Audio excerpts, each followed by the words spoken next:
Olá a todos, meu nome é Rony, bem-vindo ao meu canal de Educação Política. E hoje eu quero falar de uma notícia que está viralizando aí nos meios bolsonaristas, tá? Que é sobre o rombo nas contas públicas.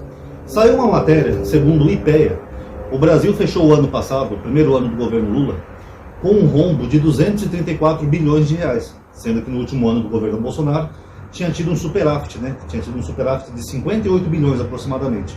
E é claro, os bolsonaristas estão espalhando isso, como por exemplo o Osmar Terra Plana. É o mesmo Osmar que, além de ter sido negacionista na pandemia, esse doutor Osmar, essa semana mesmo ele postou que estava frio em alguns lugares do planeta, perguntando onde é que estava o aquecimento global. Logo a gente vê que o conhecimento dele é ínfimo, né, sobre questões didáticas e científicas. Mas enfim, ele postou lá a matéria que foi replicada pela revista Oeste, Antagonista, que o governo fecha com as dívidas públicas com um rombo de 234 bilhões. E é claro, criticando o Lula, né, dando a entender que o Lula está roubando esse dinheiro, desviando ou gastando à toa. Então eles colocam assim, tá vendo? Esse é o Lula, faz o L. E quem paga é o contribuinte, é você, bem feito, toma contribuinte. Vamos entender o que é essa questão toda, pessoal? Primeiro, o que é esse valor de 234 bilhões? Esse valor se refere ao que o governo gastou a mais do que arrecadou. O governo é que nem uma pessoa. Por exemplo, imagina um exemplo hipotético, tá? Só um exemplo hipotético, que você tem um emprego que você ganha R$1.000 por mês. É hipotético, o valor é só para arredondar. Aí o banco te dá um cartão de crédito com limite de até R$5.000. Você vai lá e gasta tudo. Você compra roupa, sapato, bolsa, não sei o que, você gastou R$5.000 no mês. Então é claro que você vai ter um rombo de R$4.000, porque com o seu salário você vai conseguir cobrir R$1.000. E os outros R$4.000 que você gastou? Então aquilo seria um rombo que você teria. É isso que está acontecendo com o governo. O governo arrecadou tanto no ano, gastou um pouco a mais, então o governo ficou com uma conta, com uma dívida pública de 234 bilhões. A culpa é do Lula, pessoal? Não. Nem do Haddad, tá? Eu vou explicar para vocês. Segundo o próprio IPEA, a matéria que eles mesmos não leem a matéria, sabe, só vão replicando a manchete para demonizar o governo Lula, tem dois fatores que fizeram essa conta pública explodir. O primeiro é a questão do próprio Bolsonaro. O orçamento de um ano do governo, pessoal, ele é enviado ao Congresso no ano anterior. Por exemplo, o orçamento agora de 2024 foi enviado pelo Lula no ano passado, em 2023. No primeiro ano do Lula, o orçamento foi enviado pelo Bolsonaro, em 2022, ao Congresso. E como que foi esse orçamento que o Bolsonaro enviou? Esse orçamento, o Bolsonaro fez corte em tudo. Programas sociais, verbas contra enchente, até aquele coquetel de HIV, que é distribuído pelo SUS, ele fez corte. Eu lembro que eu fiquei puto da vida com isso, uns 2 anos atrás, porque eu tenho parentes no sul do Brasil que todos eles têm HIV. Para quem não sabe, inclusive a cidade lá do Rio Grande do Sul é uma das que mais tem HIV no Brasil. E eles dependem desse coquetel que eles pegam gratuitamente no SUS. Então, com esse corte de verba, eles poderiam até morrer. Porque iam ficar sem um coquetel, qualquer coisa poderia levar à morte. Então o Bolsonaro entregou um orçamento zerado e ainda com rombo nas contas públicas. Aí quando a equipe econômica do Haddad foi lá fazer a transição, eles viram as contas públicas, eles falaram, porra, esse ano não vai dar para fazer nada.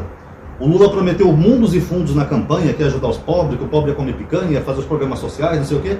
Mas cadê o dinheiro para fazer isso? Bolsonaro não deixou o dinheiro.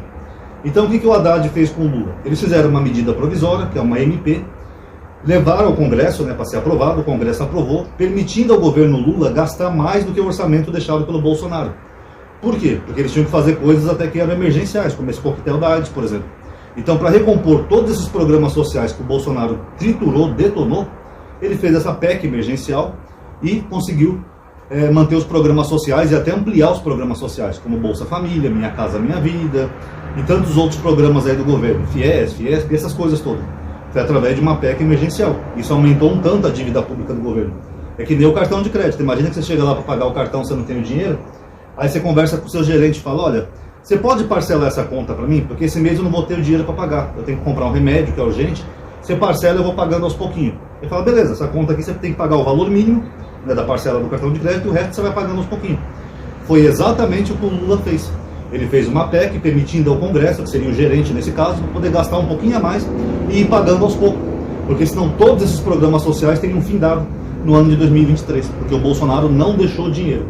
Outra coisa que a matéria informa, que eles não leem, os bolsonaristas não falam para o público, é que um outro fator que levou essa dívida a ficar tão alta foi os precatórios, perdão, quase um trava-língua aqui para mim, os precatórios. Primeiro eu vou explicar para vocês o que é um precatório. Um precatório é uma dívida que o governo tem, pode ser estadual, municipal, federal, é uma dívida judicial, que é quando o poder judiciário manda o governo fazer determinada coisa. Por exemplo, imagina que uma mãe tem um filho com uma doença rara, que o remédio é muito caro e não tem pelo SUS. aquele remédio é R$20.000 o remédio.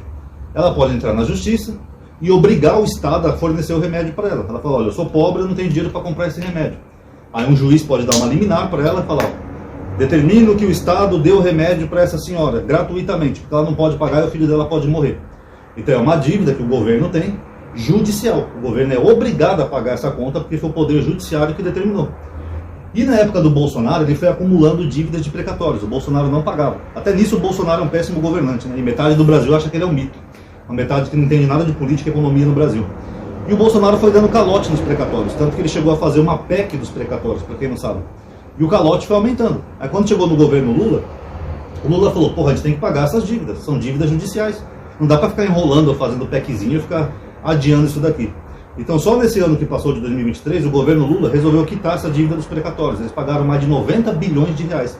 Eu acho que aproximadamente 93 bilhões.